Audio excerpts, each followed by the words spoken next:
اعوذ باللہ من الشیطان الرجیم بسم اللہ الرحمن الرحیم بسم اللہ الحمدللہ نحمد ونستعین ونستغفر ونعوذ باللہ من شرور انفسنا ومن سیئات اعمالنا من يهده اللہ فلا مضل له ومن يضلل فلا هادی له واشهد ان لا الہ الا اللہ واشهد ان محمدا عبدہ ورسولہ فاما بعد اعوذ باللہ من الشیطان الرجیم بسم اللہ الرحمن الرحیم۔ ہم کر رہے ہیں سیرت النبوی، ہم نے اس کے 36 پارٹس کر چکے ہیں، 36 پارٹ۔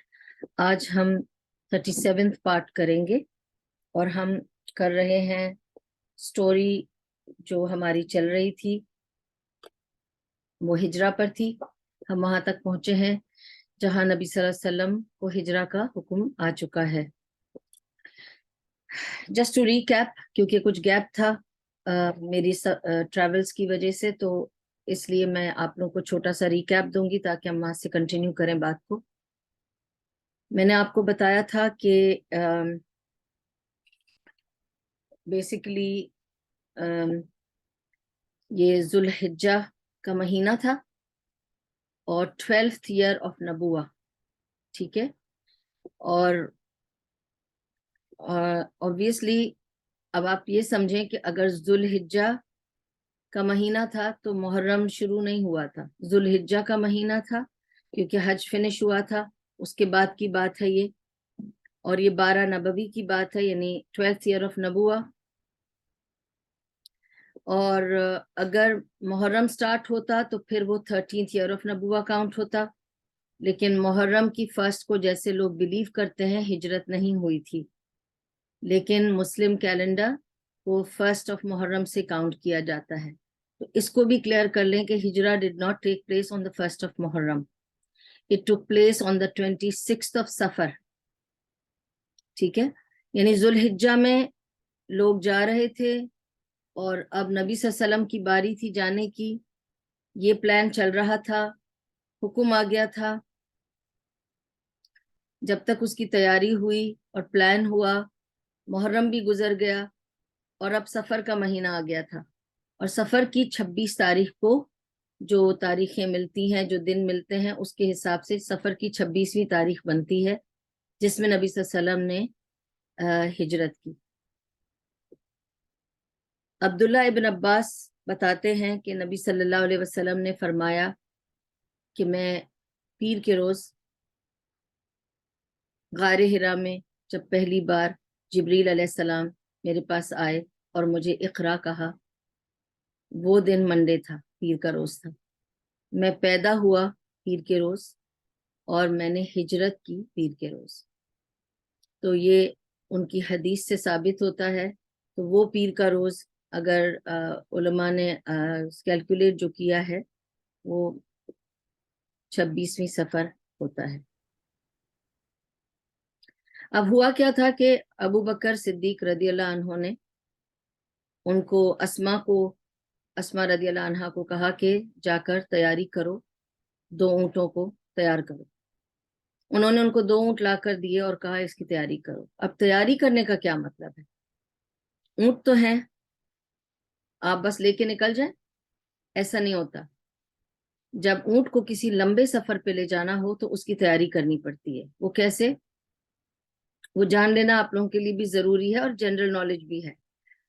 اونٹ اپنے پیٹھ میں سب کچھ بچاتا ہے، اس لیے اس کا وہ کھبا پیچھے سے نکل کر آتا ہے۔ تو وہ کیا کرتا ہے کہ اونٹ کو کیا کرنا ہوتا ہے کہ اونٹ کو کھلانا پلانا ہوتا ہے، اچھی طرح کھلانا ہوتا ہے اور خوب سارا پانی پلانا ہوتا ہے، اور وہ سب سٹور کرتا جاتا ہے اپنی باڈی میں۔ اور اس کو کھانا کھلانے کے وقت وہ کھانا سٹور کر لیتا ہے، لیکن اس کو زیادہ پانی کیسے پلایا جائے، اس کے لیے اونٹ کو بہت زیادہ نمکین نمک کھلایا جاتا ہے۔ تو جو اس کو کھلایا جاتا ہے اس میں نمک ڈالا جاتا ہے تاکہ وہ نمکین کھائے اور اس سے وہ پیاسا ہو اور زیادہ زیادہ زیادہ پانی پی کے سٹور کر لے، کیونکہ پھر وہ 1-2 مہینے اپنے اسی کھانے پینے میں سے وہ مینیج کرے گا۔ And that is why camel is called the ship of the desert، کیونکہ وہ اپنے اندر جمع کر لیتا ہے پروویژن سفر کے لیے، پھر وہ سفر میں اس کے کام آتا ہے، لیکن اس کو پریپئر کرنا پڑتا ہے۔ بالکل اسی طرح جیسے اگر مجھے آج لانگ ڈرائیو پہ اگر کہیں جانا ہے اگر مجھے یہاں سے سعودی عربیہ جانا ہے بائی روڈ تو میں کیا کروں گی؟ گاڑی لے کے ایسی تھوڑی نکل جاؤں گی. میں جاؤں گی پیٹرول پمپ, وہاں جا کے میک شور کروں گی کہ آئل, پانی, فلٹر, بریک پیڈ سب صحیح ہے.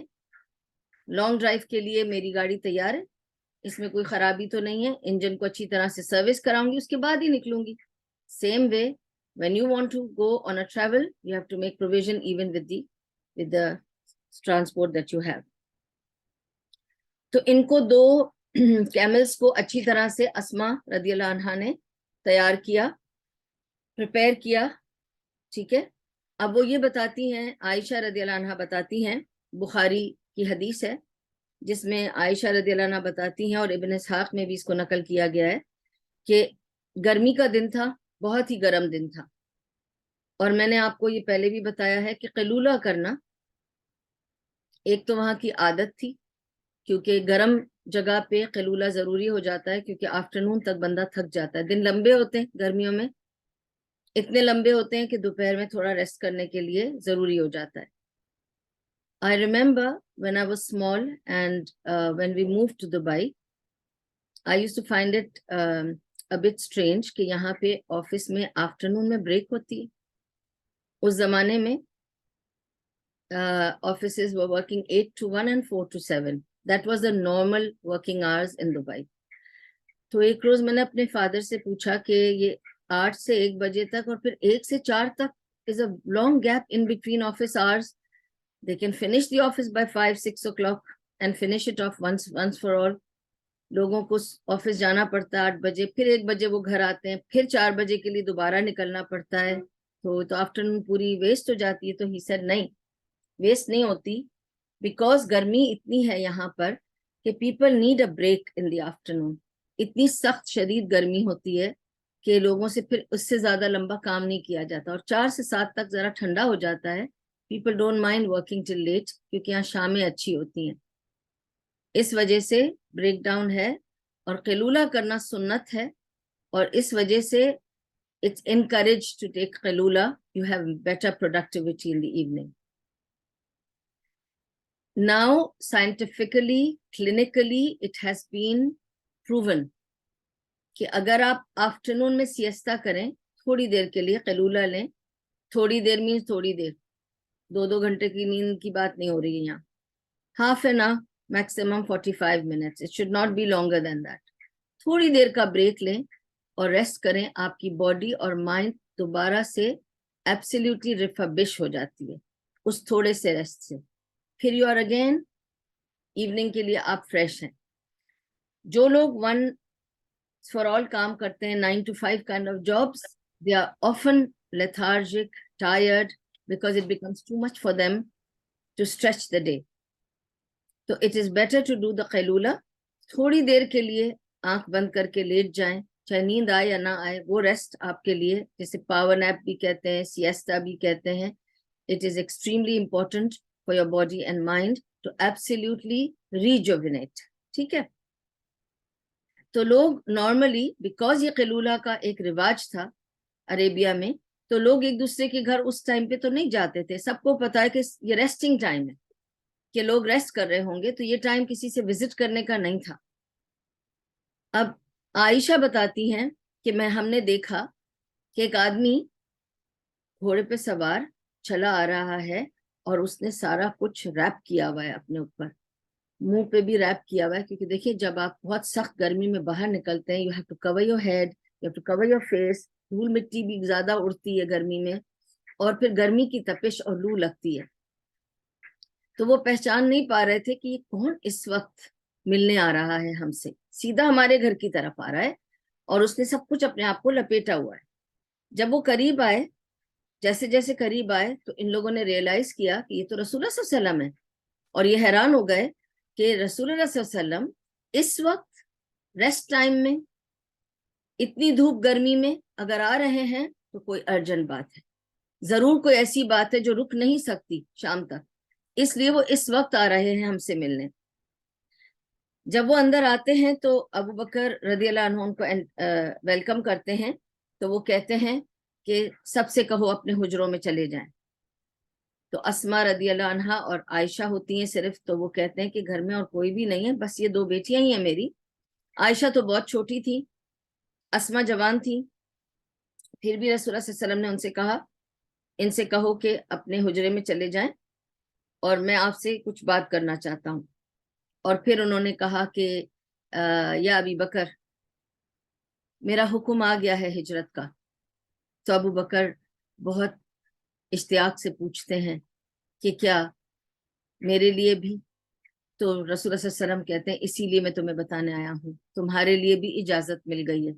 تو ابو بکر پہلی بار روئے خوشی کے مارے، اور عائشہ بتاتی ہیں کہ میں نے لوگوں کو غم کے مارے روتے سنا ہے، پہلی بار میں دیکھ رہی تھی کہ لوگ خوشی میں بھی روتے ہیں، اور میں نے اپنے باپ کو خوشی میں روتے دیکھا اور ان کے آنسو نہیں رکتے تھے، یہ سوچ کر کہ میں آپ کے ساتھ چلوں گا، میرے لیے اجازت مل گئی، اتنی بڑی سعادت ہے کہ میں آپ کا ساتھ دوں گا اتنی بڑی بات کے لیے کہ ہجرت کریں گے ہم۔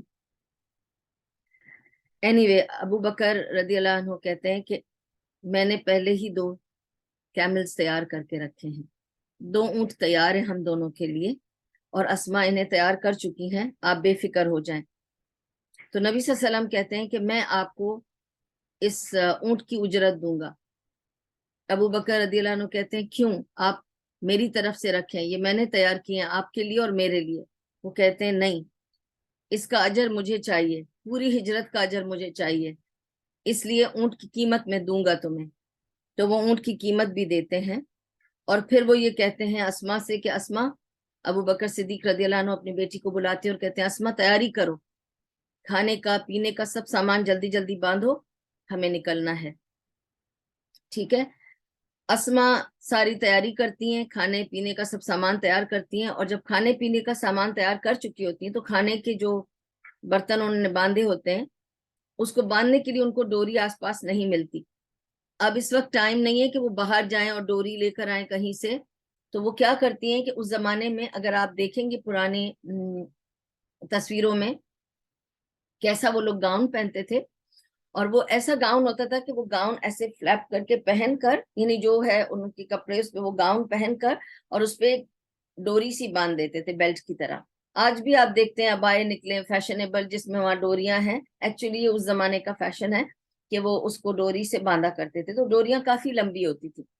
تو وہ اپنے ویسٹ کی ڈوری کھولتی ہیں، اور کھول کے وہ پہلے اپنے ویسٹ کو کیلکولیٹ کر لیتی ہیں کہ کتنا چاہیے مجھے اس کو باندھنے کے لیے، اور باقی کاٹ دیتی ہیں، اور کاٹ کے اس سے وہ برتنوں کو باندھتی ہیں، کیونکہ اس وقت اب باندھنے کے لیے کچھ ضروری جلدی سے چاہیے، ابھی ٹائم نہیں ہے کچھ اور سوچنے کا، انہیں دیر نہیں کرنی، ان کی چیزیں ریڈی ہونی چاہیے، اور باقی ڈوری وہ اپنے کمر پہ باندھ لیتی ہیں۔ اور اس وجہ سے ان کو ایک لقب دیا نبی صلی اللہ علیہ وسلم نے، اور کہا ذات النقطین، یہ وہ عورت ہے جس کے 2 بیلٹ نکلے ایک بیلٹ میں سے، کہ ایک بیلٹ انہوں نے اپنے کمر پہ باندھا اور ایک بیلٹ سے انہوں نے سامان باندھا۔ تو ذات النقطین، نقط کہتے ہیں باندھنے، جو ڈوری باندھتے جس سے ہم اونٹ کھینچتے ہیں، یا وہ جو ڈوری ہوتی ہے نا اس کو کہتے ہیں۔ تو وہ ڈوری انہوں نے ایک اپنے باندھی اور ایک ان کو باندھی۔ ابو بکر صدیق رضی اللہ عنہ جب اسلام میں آئے تو ان کے پاس 45,000 درہمز تھے، he was a rich man۔ اب اس زمانے کے 45,000 درہمز کی بات ہو رہی ہے، آج بھی 45,000 درہمز is a lot of money، لیکن آج کے حساب سے اگر آپ اس وقت کا حساب پکڑیں جبکہ 1 درہم لوگوں کو کافی ہو جاتا تھا مہینہ چلانے کے لیے، تو 45,000 درہمز کتنے ہوتے ہوں گے؟ تو ان کے پاس 45,000 درہمز تھے۔ لیکن آج جب ہجرت کی باری آئی، ابو بکر صدیق رضی اللہ عنہ کے پاس صرف 5,000 درہم باقی تھے۔ کہاں گئے 40,000 درہم which is a 90% of his wealth؟ ابو بکر صدیق رضی اللہ عنہ نے اسلام میں آنے کے بعد تمام پیسے نبی صلی اللہ علیہ وسلم کی خدمت میں، اور ان کے ان کی خدمت میں، اسلام کی خدمت میں سارے خرچ کیے۔ بلال رضی اللہ عنہ کو آزاد کیا، اور فہیرہ کو آزاد کیا، اور کتنے غلاموں کو آزاد کر کے انہوں نے اپنے 45,000 میں سے 40,000 درہمز خرچ کیے اسلام کی راہ میں، اور اب ان کے پاس صرف 5,000 درہمز بچے تھے. انہوں نے وہ 5,000 درہم لیے اور انہوں نے کہا کہ یہ بھی میں لے کر چلتا ہوں آپ کے ساتھ. اب جب چلنے کی باری آئی تو ابو قحافہ جو ابو بکر صدیق کے والد تھے وہ آئے. ان کے جانے کے بعد آ کے کہنے لگے اسما سے, چلا گیا وہ بہت ہی ابو قحافہ جو تھے بہت ہی تلخ آدمی تھا, بہت ہی بٹر آدمی تھا, تلخ تھا, بہت چڑچڑا تھا اور نبی صلی اللہ علیہ وسلم کو پسند نہیں کرتا تھا. اور وہ اس بات سے بہت ہی اپسٹ تھا کہ ان کے بیٹے ابو بکر نے کیوں اسلام قبول کر لیا اور کیوں ان کے پیچھے خوار ہو رہا ہے محمد صلی اللہ علیہ وسلم کے پیچھے. اب اس کو یہ موقع ملا کہ وہ آ کے کہتا کہ چھوڑ گیا وہ تم 2 لڑکیوں کو گھر میں اکیلا, ایک جوان بچی اور ایک چھوٹی بیٹی, 2 بیٹیوں کو گھر پہ چھوڑ گیا اکیلا, اس آدمی کے پیچھے چلا گیا اور تم لوگوں کے لیے چھوڑ کے کیا گیا, سب لے گیا نا, سب پیسے لے گیا نا.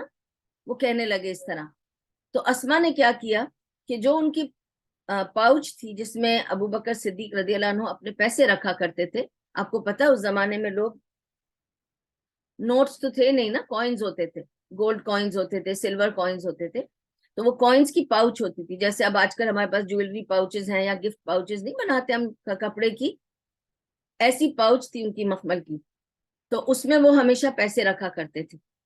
تو فوراً اسما نے کہا میں آپ کو بتاتی ہوں, اور وہ کمرے میں گئی, وہ پاؤچ اٹھایا, اس میں کچھ پیبلز ڈالے, کنکر ڈالے, فلیٹ فلیٹ سے جتنے سے سٹونز تھے نا وہ ڈالے, بند کیا اور یوں کر کے کہنے لگی دیکھیے کتنے سارے پیسے ہیں, دیکھیے اٹھا کر دیکھیے. اسے پتا تھا کہ وہ کھول کے تھوڑی دیکھیں گے, وہ صرف دیکھیں گے کتنا بھاری ہے, پتہ چل جائے گا کتنے اس میں کوئنز ہیں. تو وہ اٹھا کر دیکھ کے کہتے ہیں اچھا اچھا ٹھیک ہے, میں چلو کم سے کم اتنا تو کیا کہ وہ تمہارے لیے کچھ چھوڑ گیا, میں سمجھا سب کچھ لے گیا اور تم لوگوں کو ایسے ہی بغیر کسی سہارے کے اور اس طرح سے چھوڑ گیا ہے, اس کے پیچھے خوار ہوا ہے. اینی وے وہ تو پیبلز دکھا رہی تھی, حقیقت تو یہی تھی کہ وہ اپنے بچوں کے لیے کچھ بھی چھوڑ کر نہیں گئے تھے. ان کو یہ توکل تھی کہ میں اللہ کی راہ میں نبی کے لیے سب کچھ لے جاؤں, ایک ایک پائی لے جاؤں, کیا پتا کب کتنی کیسی ضرورت پڑ جائے. ان کے لیے اس وقت بہت ضروری ہے میرے بچوں کو کوئی نہ کوئی دیکھ لے گا. اسما بڑی تھی, سمجھدار تھی, اڑوس پڑوس میں سب رشتہ داری تو تھے. آپ کو پتا ہے کہ ایک کمیونٹی تھی نا, یہ تو قریش کی ایک کمیونٹی تھی, یہ سب ایک جگہ رہنے والے لوگ تھے اور آس پاس میں ایک دوسرے کی مدد کرتے تھے. تو ان کو پتا تھا کوئی کھانا کھلا دے گا, کوئی دیکھ لے گا, اور اسما سمجھدار ہیں, وہ سنبھال لیں گی اپنی بہن کو, اور وہ چلے گئے. سورہ انفال کی ایک آیت ہے, آف کورس میں یہ بھی بتا دوں کیونکہ رہ نہ جائے یہ بات, کہ ابو قحافہ بعد میں مسلمان ہوئے تھے, بہت لیٹر ان لائف, بٹ اس وقت وہ مسلمان نہیں تھے اینڈ بہت اپسیٹ تھے اور بہت بٹر تھے اور بالکل نبی صلی اللہ علیہ وسلم کو پسند نہیں کرتے تھے.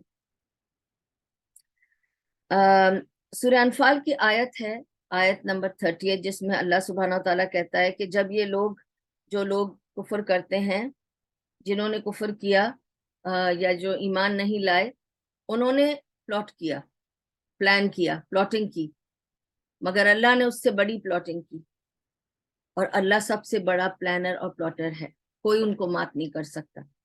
ٹھیک ہے, اب یہ آیا جو آیت آف میں نے ابھی سورہ انفال کی بتائی ہے, دس از اباؤٹ ہجرہ. کیا پلاٹر پلان تھا, کس کو ریفر کر رہا ہے قرآن؟ اللہ تعالیٰ ادھر ریفر کر رہے ہیں اسٹریٹ اوے اباؤٹ ہجرہ. وہ کیسے, میں آپ کو سمجھاتی ہوں. اچھا, ہوا کیا, یہاں یہ ان کے جانے کا حکم آیا, یہ سب ہو رہا ہے, this is one side of the scene. ٹھیک ہے, ایک طرف نبی صلی اللہ علیہ وسلم کو حکم آیا, وہ گئے, ابو بکر صدیق کو ان سے کہا, انہوں نے تیاری کر لو, اونٹ تیار کر لو, کھانا پینا تیار کر لو, ہمیں نکلنا ہے. انہوں نے کہا بھی کہ میں بتاؤں گا کب نکلنا ہے, بس تم تیاری رکھو. اب یہاں تک یہ بات ہوئی ہے. دوسری طرف قریش نے اب صورتحال یہ دیکھی کہ لوگ نکل کے جا رہے ہیں. اوکے,